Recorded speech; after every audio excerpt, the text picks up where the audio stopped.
Señor, aquí estamos para ti.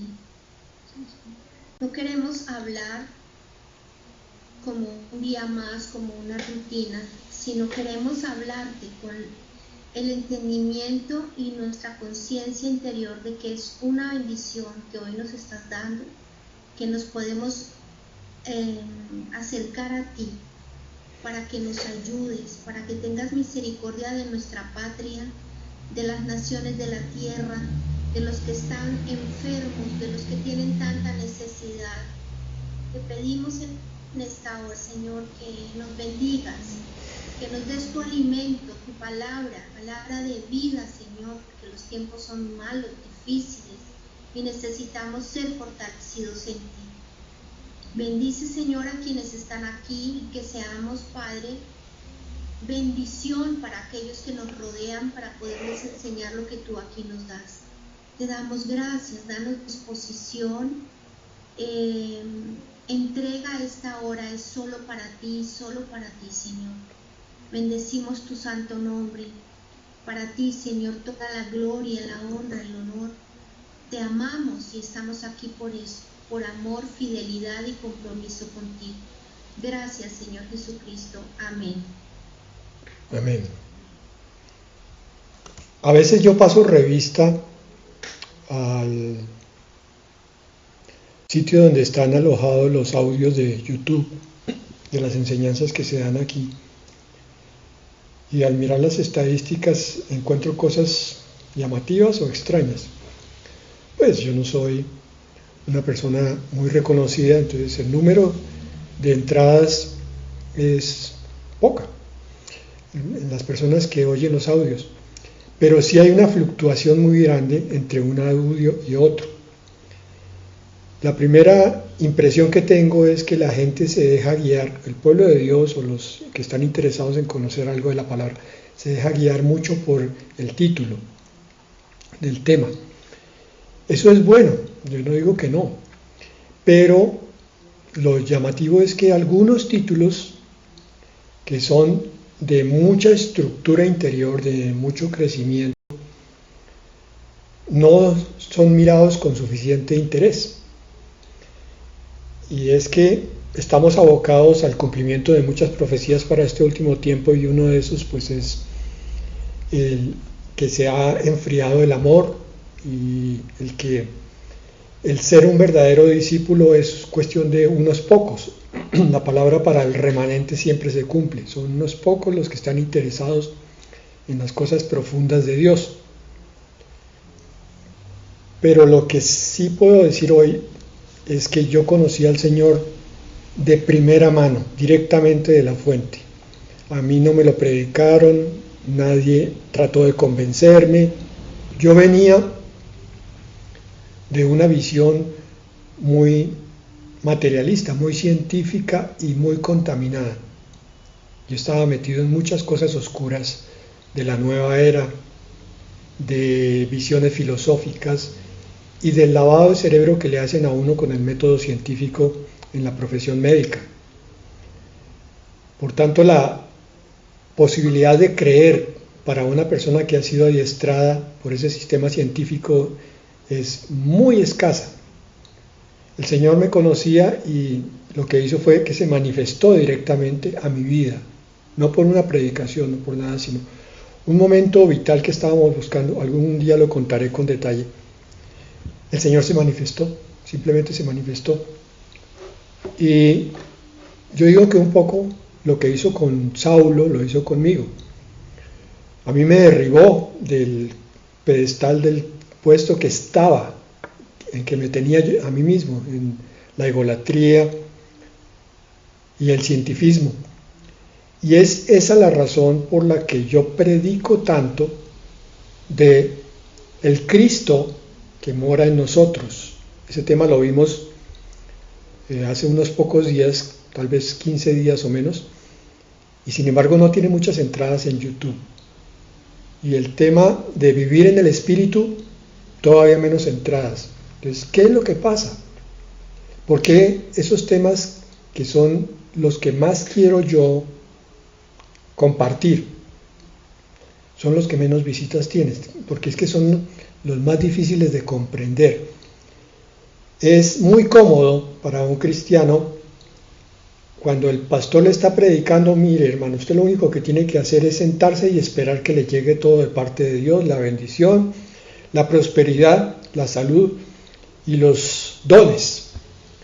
Pero es que no es así. La vida con Cristo es una vida, ya lo dije la semana pasada, matrimonial, en la cual tenemos que empezar a relacionarnos con Él y conocerlo profundamente para descubrir el poder que Cristo nos ha regalado. Realmente esa no es la figura correcta, es el poder que Él ejerce desde dentro de nosotros. Cuando yo las primeras veces intentaba hacer una oración de sanidad, creyéndole a esa palabra, que decía que los que crean en Él harán señales, pondrán sus manos sobre los enfermos y estos sanarán, yo decidí explorar si el Señor se manifestaba a través de mí en eso. Hoy lo digo así de esta forma, pero en esa época yo lo veía de otra manera. Creía que era que Dios cogía un globito de poder, voy a ponerlo un poco folclórico, un globito de poder y se lo influía a uno, se lo imbuía. Y uno era el administrador de ese globito de poder. Entonces uno decía: yo declaro, yo ordeno. Esa era la corriente fuerte que estaba en los tiempos en que empezó nuestro crecimiento junto con mi esposa, la vida cristiana. Pero algo no cuadraba dentro de mí, algo me molestaba profundamente de esa forma de orar, de esa forma de ordenar sanidad, de esa forma de pensar que todos iban a levantarse completamente restablecidos. Y algo en el fondo yo no reconocía en esa época que era. Hoy sé que es el Espíritu Santo. Me decía: así no es, así no es. La palabra lo dice claramente, pero los hombres lo toman de una manera incorrecta. Lo toman con su orgullo y quieren usar el poder de Dios para mostrarse ellos. Y esa no es la forma. Por eso la palabra continuamente dice que el que se humilla será ensalzado, exaltado. El que se humilla delante de Dios y lo reconoce a Él como Dios y sabe que todo proviene de Él y que todo es de Él, entonces empieza a ver un Cristo de poder. Hagamos ahí un alto para hacer una consideración un poquito especulativa. Imaginemos que un cristiano verdadero, de esos que sí se han convertido de corazón, pero apagado, algo pasa en su interior, no toma la verdad para sí, tiene que presentarse delante de Dios. Arrebatamiento o llamado del Señor, lo que sea, está en el trono del Señor Jesucristo y el trono del Padre Celestial. Está delante de ellos.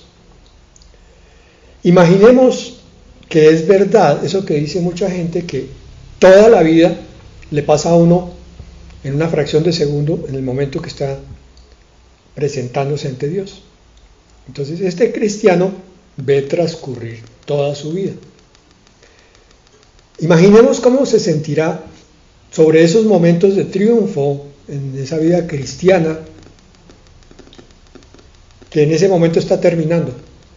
Mira su conversión, mira los momentos cuando sintió la presencia de Dios, cuando estaba congregado, cuando una alabanza lo tocó, cuando algo pasó, y se goza de ver todo lo que Dios le dio. Pero ahora imaginemos otra cosa. Imaginemos que en esa vida que transcurre delante de este cristiano apagado, empieza a ver el desperdicio de sus momentos vitales donde la fe no fue suficiente, o la derrota con que tuvo que vivir muchos días de su vida porque algo faltaba en esa fe.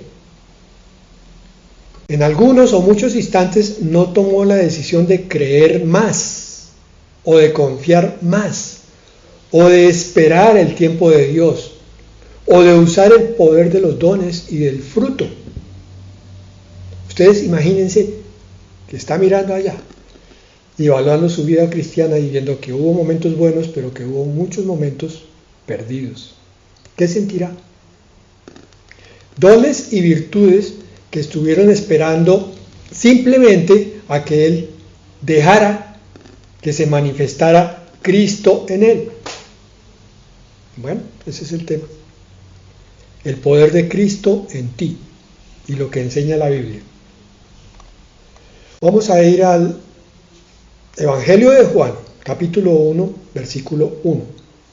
Vamos a analizar, si nos alcanza el tiempo, del 1 al 5. Juan 1:1. En el principio ya existía el Verbo, y el Verbo estaba con Dios, y el Verbo era Dios. Bueno, este es un primer punto en el cual el creyente que lleva poco tiempo de convertido tiene que confrontarse, porque descubre que le empiezan a hablar del Señor Jesucristo y la Biblia le muestra que ese Cristo es Hijo de Dios y es Dios. Al principio llega con esa convicción religiosa o filosófica de que Cristo fue un gran hombre, que fue un gran profeta, que hizo milagros, pero no que era Dios. Y este versículo 1 del Evangelio golpea fuertemente su intelecto y le tumba un prejuicio, diciéndole: ese Cristo que has oído nombrar, es el Dios eterno junto al Padre.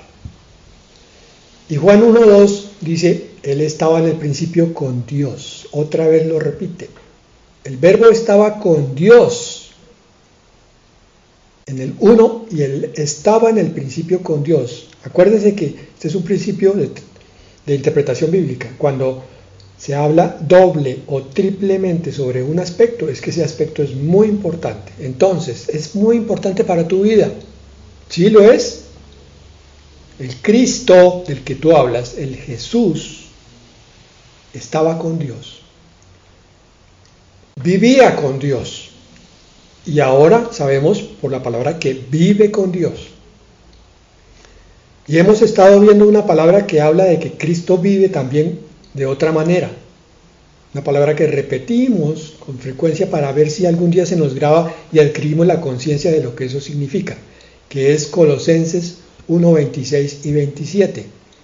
Reina Valera del 60 dice así: el misterio que había estado oculto desde los siglos y edades, pero que ahora ha sido manifestado a sus santos.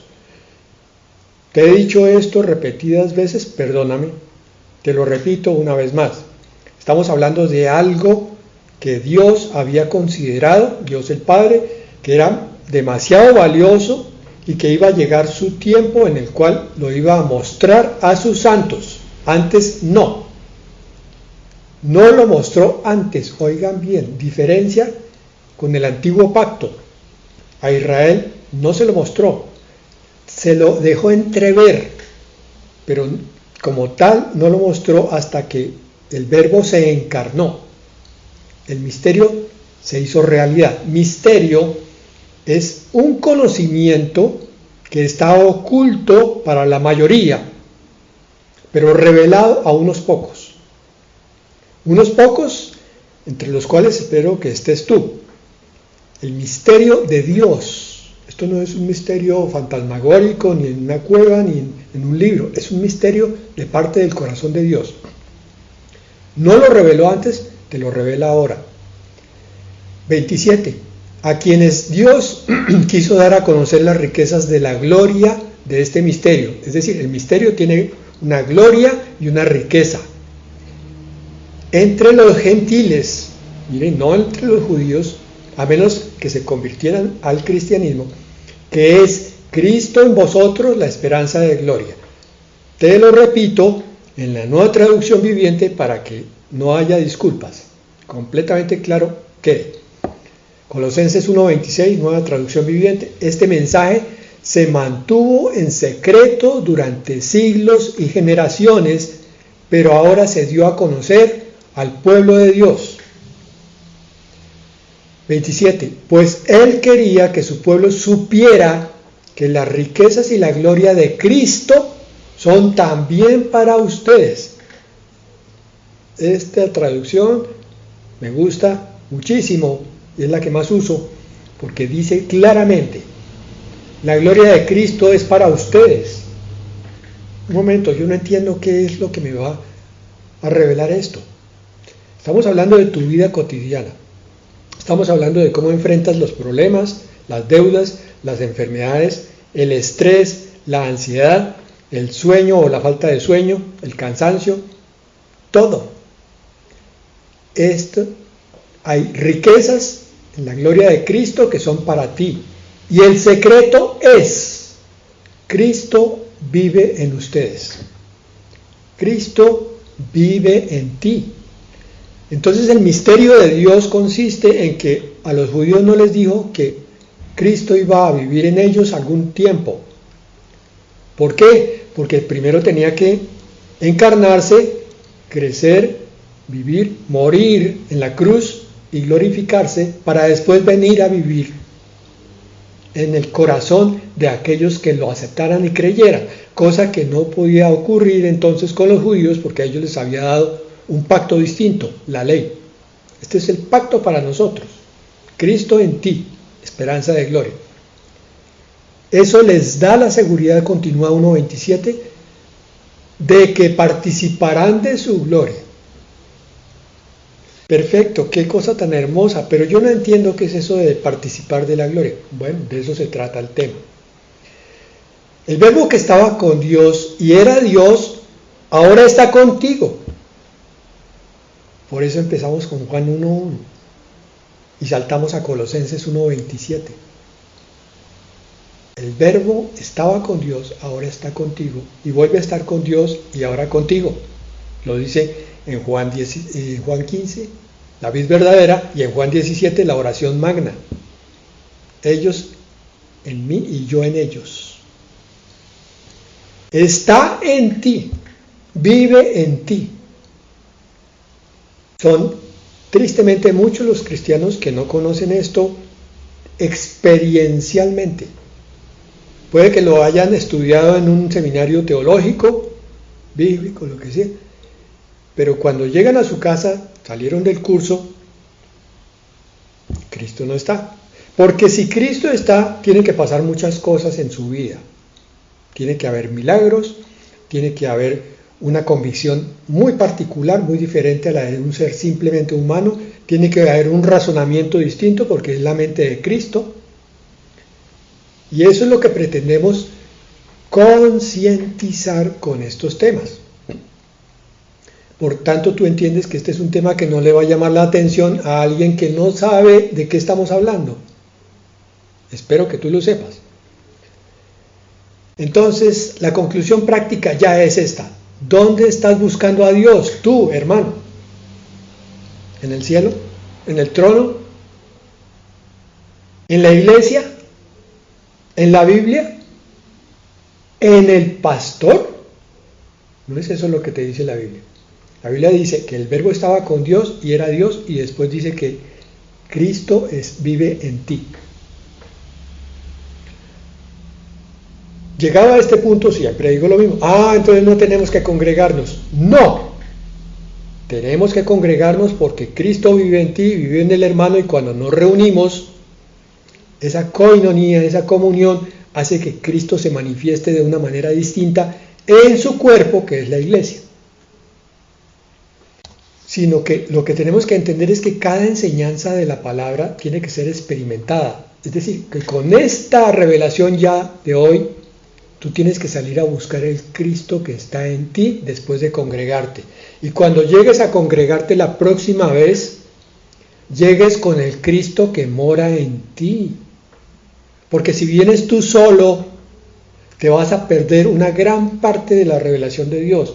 Quizás captes 5 o 10 minutos de la palabra y el resto se perdió. Y resulta que el Señor te habló de algo que tú necesitabas, pero te perdiste porque llegaste en la carne o llegaste intelectualmente. No venías con el Señor. Si venías con el Señor, venías en el Espíritu. Esa es la gran diferencia.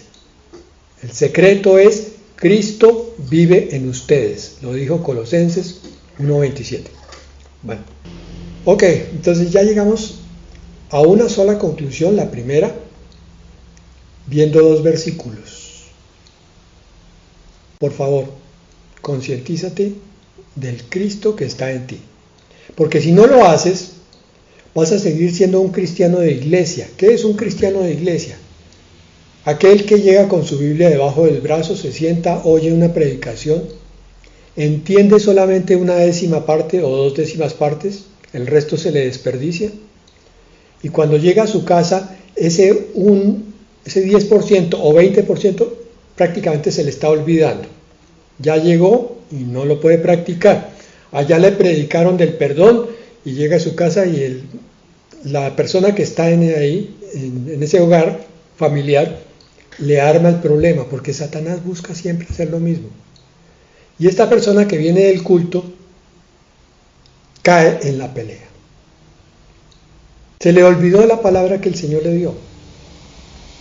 Pero si Cristo va con ella, es muy diferente, porque cuando abre la puerta, Él le ha entregado su vida y es el Señor el que va a tomar el control de su pensamiento, de sus palabras y de sus acciones. Y cuando se le olvida, lo redarguye. Se le olvida al creyente algo, el Espíritu lo redarguye. Y así es como va siendo transformado de gloria en gloria, porque Cristo mora en él.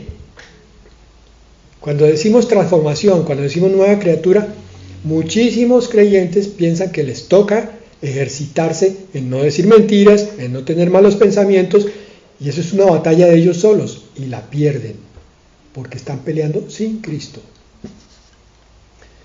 Bueno, el título entonces de nuestro tema es el poder de Cristo en ti. ¿Recuerdas? ¿Y qué te enseña la Biblia? Pues bien, en el versículo 3 viene la segunda enseñanza. Juan 1:3.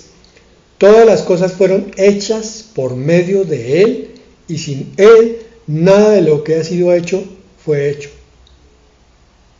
¿Cuánto se demora uno en darse cuenta que Cristo es el Creador? Para muchos, esto es una sorpresa. ¿Quién es el Creador? Dios el Padre. ¿Y el Hijo? No, el Hijo murió en la cruz. ¿Y el Espíritu Santo? No, el Espíritu Santo es el Consolador. Los tres son Creador. Los tres trabajan en todo. Todas las cosas fueron hechas por medio de Él. ¿No me crees? Bueno.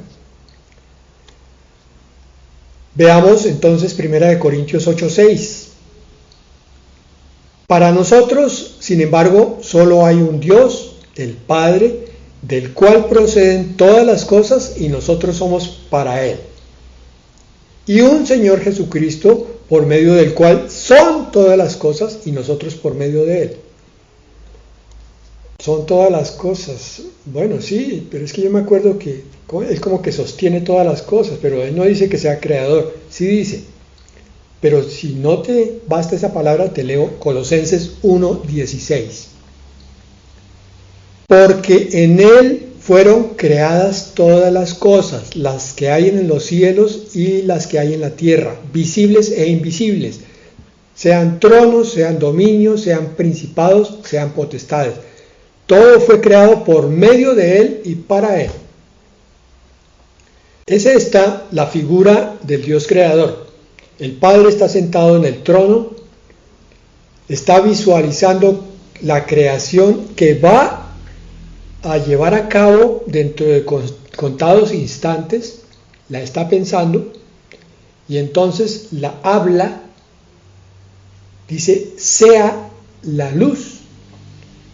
Y el que sale de su boca es la palabra, el verbo eterno, el Cristo, que es el que hace que la luz sea una realidad en el mundo físico. Cristo es la palabra que sale de la boca de Dios. Por tanto, Cristo es la palabra creadora. Por eso Juan dice, en el principio era el verbo o la palabra, dicen otras traducciones. Es la expresión de Dios hacia el mundo creado. Si estás tratando de entender esto y lo quieres realmente comprender, vas a hacer las siguientes consideraciones junto conmigo. El Verbo que hizo todas las cosas y las sostiene con el poder de su palabra, está en ti. Si tú crees esta palabra que está en la Escritura y tienes que creerla si eres cristiano, entonces tienes que entender que el poder creador de Cristo, cuando Él dijo sea la luz, sea la tierra y los cielos, sea el hombre, sean las bestias, ese mismo poder, porque Cristo es el mismo ayer, hoy, por los siglos. El verbo que sostiene todas las cosas está en ti. Lo dijo Colosenses 1:27. Llegó el momento entonces de que consideres qué necesita ser creado en ti. O puede que no creado, sino recreado o revitalizado. ¿Qué porciones de tu vida están estancadas, están quietas, como si estuvieran muertas? El Señor te dice, ten fe, y tú dudas. ¿Tu fe está muerta? No, porque no estarías aquí, pero en algunos aspectos se comporta como si estuviera muerta. Entonces ahora vas a la presencia del Cristo vivo y le dices, Señor, levanta mi fe. Yo lo creo, Padre. Creo en tu poder que creó los cielos y la tierra. Señor Jesucristo, en mi corazón, óyeme y levántame. Haz de mí un testimonio vivo. Hermanos, yo sé de qué les estoy diciendo. Miren, una parte que estaba muerta en mí antes de conocer al Señor es el hablar en público. Ustedes no se imaginan los sufrimientos que yo pasé por eso. Cuando yo tenía que hablarle a 2, 3, 4, bueno, de pronto me defendía. Cuando entraba una familia al consultorio, les hablaba a todos, ahí no tenía problemas. Era mi profesión, ya estaba. Pero alguna vez me invitaron a hacer una ponencia en un congreso. Yo estaba congelado, literalmente congelado. No podía hablar. Un colega vino y me dijo, tranquilo, el tema lo conoce usted, ellos no lo conocen, háblelo. Eso me ayudó muchísimo. Sin embargo, terminé ahí a trancazos. Salió bastante bien, aceptable, pero no me gustó a mí. Parece que la crítica no fue muy mala después de todo, pero a mí no me gustó. ¿Por qué? La razón es que cuando yo era muy pequeño, a punta de dedo me escogieron a que recitara una poesía en una reunión de padres de familia. Y yo tenía unos 12 años. Y esa fue la experiencia más dolorosa de mi vida en público, y a partir de ahí quedó la marca. Satanás me marcó. El Señor me tuvo que hablar de Moisés varias veces, de cómo Moisés era tartamudo, y la disculpa que Moisés dio: Señor, yo no sé hablar. Y el Señor le decía: ¿quién le dio la boca al hombre? Con ese argumento le cayó a Moisés y me cayó a mí.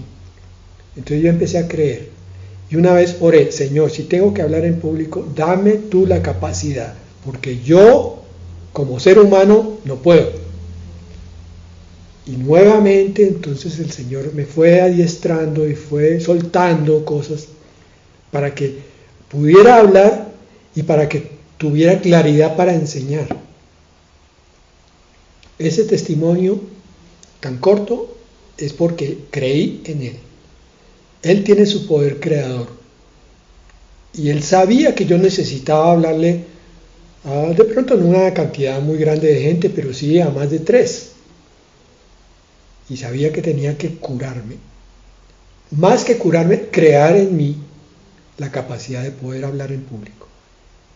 Hoy doy testimonio de eso.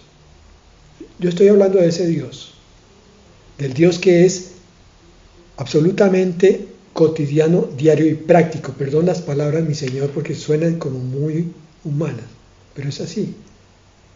Si el Señor no viene a sanar lo que necesitamos, ¿de qué nos sirve ese Dios teórico un Dios del cual estamos llenos de conocimientos, pero no de experiencias. Y un argumento siempre va a caer cuando llega una vivencia. Si yo tengo una vivencia para mostrarle a alguien, no importa el argumento que tenga el otro. Puede ser un absoluto ateo, pero se va a quedar callado por lo menos. Porque yo puedo decir, he conocido el poder de Dios en esa parte. Ese es el propósito de un testimonio. Que podamos decir, grande eres tú, Señor, en aquello que no se podía, según las normas de los hombres, tú hiciste algo extraordinario. ¿Sabes entonces que necesitas algo para Dios que debe ser creado o sustentado? Pero en Hebreos 1 habla de que Dios, el Señor Jesucristo, el Hijo, sustenta todas las cosas por el poder de su palabra. Todas las cosas son sustentadas. Tu comida, tu tranquilidad, tu sueño, tu sanidad, según su voluntad, no según lo que se le ocurra a un hombre dizque decretarte. Es conforme a su voluntad, porque hay enfermedades que son para la gloria de Dios, pero hay otras cargas que debemos llevar también para la gloria de Dios, para que podamos dar testimonio a través de esas cargas, de esa cruz. Bien, un tercer punto, ya llevamos 2, ¿te acuerdas? El verbo vive en ti, primera. Segunda, Él sustenta todas las cosas y Él es el creador de todas las cosas, en ti. Tercero, en Él estaba la vida y la vida era la luz de los hombres. Aquí nos habla de 2 cosas y vamos a remitirnos solamente a la vida por ahora. Pero, a ver, es que sí, la vida es un término bonito, pero yo no lo entiendo en profundidad. Quiero comprenderlo hoy. Bueno, entonces, la vida es el conjunto de las propiedades características a los seres humanos, los animales y las plantas. Eso que anima a esas entidades es vida. Como Dios es la fuente de la vida, entonces la vida es un don de Él. Nosotros hubiéramos podido ser, voy a decir una barbaridad, una piedra, pero no, al Señor le pareció más bien que fuéramos un vegetal. ¿Qué digo? Vegetal. Vegetal es el que tiene vida, pero no tiene conciencia. Entonces nos hizo animal. ¿Qué digo? Ahora tiene vida y tiene conciencia, ya dejó de ser vegetal, es animal. Algunos dicen que tiene conciencia animal, sí. Incluso algunos piensan que tiene un alma animal. Bueno, esa es una discusión importante, porque ciertos animalitos muestran mucha claridad, hasta en decisiones, hasta en preferencias, en sus enseñanzas, en todas las cosas. No decidió hacerte piedra, ni vegetal, ni animal, sino ser humano. Hay unas características en ti que no tienen ninguna otra parte de la creación, y es lo que Él quiere que tú descubras. Pero usted me está diciendo algo muy obvio, Fernando. Sí, pero es que muchos se comportan como piedra, dicen convidado de piedra, como planta, apenas vegetan, como animal, el instinto es el que los guía, pero debemos comportarnos como seres humanos. La idea central de vida en el Antiguo Testamento es que Dios es su fuente única, y aunque la creación eterna goza del don de la vida, el hombre es un beneficiario particular de la vida de Dios. Esto hay que entenderlo para darle gracias a Dios por mi vida, porque es que muchos no agradecen. Pero la misma palabra dice que el hombre no puede vivir solo de pan, sino de toda la palabra de Dios, todo lo que sale de la boca de Dios. Porque algunos dicen, Señor, gracias por mi vida. Bueno, pero hoy voy a vivir como a mí me parece. Tu palabra, Señor, llegó hasta aquí. La plenitud de vida del hombre, oigan bien esto, depende de la actitud que asume hacia esa palabra en obediencia o en desobediencia. la plenitud, la calidad de vida. Ya no hablamos de vida de planta, vida de animal, ni siquiera de vida de ser humano común y corriente. Ahora estamos hablando de la vida de un hijo de Dios que obedece o que desobedece. Cada cosa en la creación de Dios tiene sus consecuencias. Lo que yo siembro, eso cosecho. Si obedezco, vida plena, vida abundante. Si desobedezco, estrés, indolencia, pereza, confusión, caos, conflicto. Bueno, entonces la vida hay que vivirla como Dios dice que hay que vivirla. La vida eterna no solo se refiere a la vida futura, sino también a la posesión actual de una gran bendición e íntima comunión con Dios. Cuando Dios nos habla de vida, en la Biblia está hablando de una vida que no tiene todo ser humano. La multitud de habitantes de la tierra se está perdiendo la vida que Dios ha prometido en su palabra. Miren las estadísticas de los videos que hemos subido a YouTube. La mayoría de los que entran allí curiosean, yo me imagino, abren un audio, no les gustó mucho ni la persona que habló, ni cómo les está hablando, ni el tema, no buscan la profundidad y entonces ¡pam!, colgaron el video, oyeron 5 minutos y no más. Esto que estamos haciendo aquí, para la mayoría de las personas es aburrido, es pesado, pero no lo es para aquellos que están buscando la vida abundante, porque descubren que los secretos del Señor son como perlas que están puestas aquí, allá, allá, allá, más allá. Hay que coger perlita por perlita e irla ensartando para ir formando un collar que adorne el cuello, que sea una joya de altísimo valor. Y eso requiere obediencia. La mayoría de gente quiere hoy ser desobediente. Tuvimos esas manifestaciones del día de Halloween, ¿no?, donde muchos se disfrazaron, se subieron a una moto con una botella de trago y a bloquear el tránsito. ¿Qué están haciendo? No, están celebrando el Halloween, una fiesta sana. Mentira, están desobedeciendo todo. Están desobedeciendo la ley civil, que dice muy claramente que las vías son un derecho que tiene el ciudadano para circular libremente. Ellos no, se plantan ahí a oír música a todo volumen, a hacer escándalo y a bloquear el tránsito. Desobedientes, el mundo está lleno de desobediencia hoy. Como el Padre en Juan 5:26 tiene una característica muy especial, dice Juan 5:26, porque como el Padre tiene vida en sí mismo, esa es la característica de Dios. Él no necesitó que lo crearan, no necesita alimento de nada porque Él es la vida, Él tiene la vida en sí mismo. Así también ha dado al Hijo tener vida en sí mismo. Tiene vida en sí mismo, es Dios, es Jesucristo. Todos nosotros tenemos que recibir la vida de la fuente de vida. Por tanto, tenemos que preguntarnos qué vida estamos recibiendo. Si es de Dios, tiene que ser abundante, pero si no es de Dios, si es vida del mundo, o peor aún, vida de la oscuridad, entonces eso explica muchas cosas.